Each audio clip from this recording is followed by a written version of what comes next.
सच्चिदानंद सद्गुरु साईनाथ महाराज की जय। अब मैं आपको बाबा की समाधि और महासमाधि अध्याय 42 लक्ष्मीबाई सिंधु को दान और अध्याय 43-44 महासमाधि। समाधि और महासमाधि लेने के 32 वर्ष पूर्व सन 1886 में दमा से अधिक पीड़ा हो रही थी। तब बाबा ने अपनी प्राणवायु को मस्तिष्क में चढ़ाकर बाहर की महासमाधि ली थी और मालसापति से कहा था कि मेरी इस शरीर को संभाल कर रखना।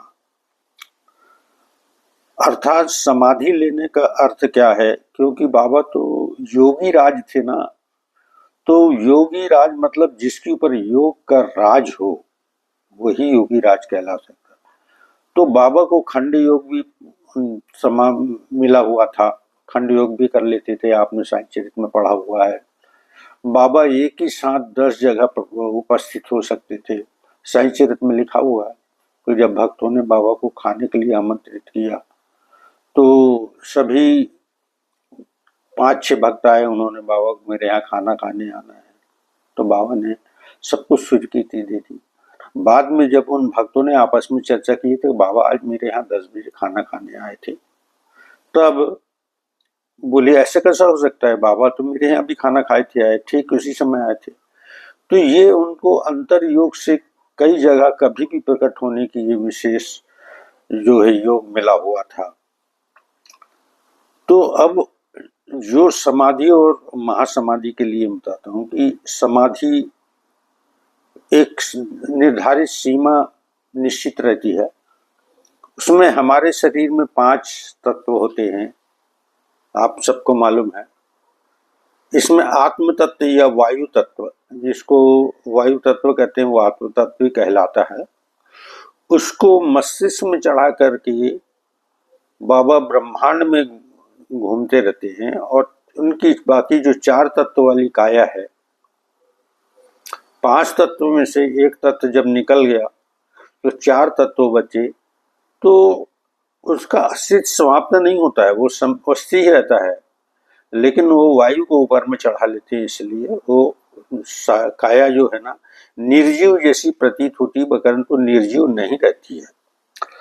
अब बाबा ने महासमाधि केवल 4 तत्व से संभाल कर रखा गया और जब 5वां तत्व उसमें मिला दिया तो फिर से शरीर जो है जागृत और शरीर साकार हो गया। ठीक उसी प्रकार बाबा ने साकार काया निराकार रूप में आने का संकल्प लिया। यह संकल्प अनिश्चित समय के लिए थी। महासमाधि मतलब इसका कोई समय नहीं था कि मैं कब तक के समाधि में रहूंगा, अनिश्चित समय। जब बाबा को उसी शरीर में आना होता है तो 4 तत्व में 5वां वायु तत्व शामिल कर उस शरीर को में वापस आ जाते हैं। जैसा कि मुझे बाबा ने 22 अप्रैल गुरुवार 1999 को जब मैं पुराने भक्त निवास में रुका और समाधि मंदिर से वापस आकर अपने कमरे में भक्त निवास में दरवाजा बंद कर तकिया लगाकर दीवार से बैठा हुआ था, तब बाबा साकार रूप में प्रकट हो गए। मतलब बाबा को हम जिस रूप में देखते हैं, बाबा उसी रूप में मेरे कमरे में प्रकट हुए और प्रकट होने के बाद में मुझे आदेश दिया कि इसी जगह में मेरा मंदिर बनेगा और वहीं मैं विराजमान होऊंगा। क्योंकि क्या है, रायपुर छत्तीसगढ़ से 40 किलोमीटर दूर बैकुंठ जहाँ मैं सर्विस करता था, मैकेनिकल जाता, वहाँ से 7 किलोमीटर में तिल्दा नेवरा करके जगह है। तो सब भक्तों ने मिलकर विचार किया था कि हम इस मंदिर में जो एक जगह में एक मंदिर बनवाएंगे। परंतु मेरे पास बहुत भक्त आते थे, तो मैंने कहा जब बाबा आदेश देंगे तभी बनेगा। तो इस प्रकार ये मंदिर बनाने की प्रक्रिया शुरू हुई और मुझे आदेश दिया। ठीक उसी जगह में मंदिर बन के तैयार हुआ और जैसा बाबा ने कहा था कि मैं विराजमान हुआ, तो बुधवार के दिन 15 मई दिन बुधवार अक्षय तृतीया 2002 में बाबा उस स्थान में विराजित हो गए। इतना बताने का तात्पर्य है कि बाबा अभी भी विद्यमान है और जब आवश्यकता होती तब अपने पुराने शरीर में भक्तों को दर्शन या आदेश देते हैं। बाबा का साकार रूप तो लुप्त हो गया है, परंतु निराकार रूप भी साकार जैसा ही है। शिरडी में बाबा की प्रतिमा निराकार है, परंतु वह साकार है, भक्तों को भावानुसार दिखलाई देते हैं।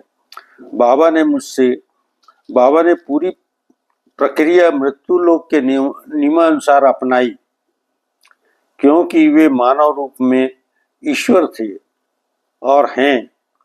तो बाबा ने मुझसे 4 लाइनें एक भजन की लिखवाई थी, जो उस भजन की मैं 4 लाइन को मैं पढ़ रहा हूँ और वो यथार्थ में सिद्ध होती है कि निराकार हो तुम तो बाबा, फिर भी तुम साकार हो। इस धरती के हर प्राणी में तुम ही तो आकार हो। महासमाधि के समय बाबा ने लक्ष्मी माई को आदेश दिया, मुझे बड़ी भूख लगी है। तब लक्ष्मीबाई ने खाना बनाकर लाकर बाबा को दिया। तो बाबा ने पास खड़े एक काले कुत्ते को खाना डाल दिया। तब वो लक्ष्मीबाई ने विरोध किया कि बाबा तुमने इसको कुत्ते को खिला दिया, मैं बड़ी मेहनत से बना के लाए। तब बाबा ने कहा, इस कुत्ते की भूख बुझाना भी मेरी भूख बुझाने के बराबर है। अर्थात साईं का मतलब होता है कि समस्त आत्मा में ईश्वर का निवास वही है साईं, जिसको रामायण में कहा है कि ईश्वर अंश जीव अविनाशी, सबके हृदय निरंतर वासी। अब बाबा ने लक्ष्मीबाई को पहले 5 सिक्के दिए, उसके बाद 4 सिक्के दिए। तो इन टोटल सिक्कों को मिलाया जाए तो 9 सिक्के होते हैं। समाधि वो कहलाता है नवधा भक्ति कहलाती है, परंतु वैसा नहीं है। 5 समाधि पहले 5 सिक्के दिए, उसके बाद दिए। अगर 9 सिक्के एक साथ देते तब बात समझ में आती थी कि नवधा भक्ति का स्रोत है। लेकिन फिर भी साईं चरित्र में लिखा है तो ठीक है, वो अपनी जगह ठीक है, लेकिन बाबा ने मुझे जो अर्थ बताया है वो मैं आपको बता रहा हूँ। 5 सिक्के देने का अर्थ था कि ये मेरी 5 तत्व की काया, क्योंकि कोई भी नहीं जानता था कि बाबा महासमाधि लेने में जाने वाले हैं। लेकिन बाबा ने उसको ये संकेत दिया था 5 सिक्के देकर कि ये मेरी 5 तत्वी काया। उसके बाद में 4 सिक्के दिए कि ये 5 तत्व में से एक तत्व निकाल के ब्रह्मांड में विचरण करेगा और मेरा सिर्फ 4 तत्व ही बचेगा। मतलब खाली इसलिए निर्जीव शरीर बचेगा, जीव जो है आत्मा है वो निकाल के ब्रह्मांड में गोचर हो जाएगा।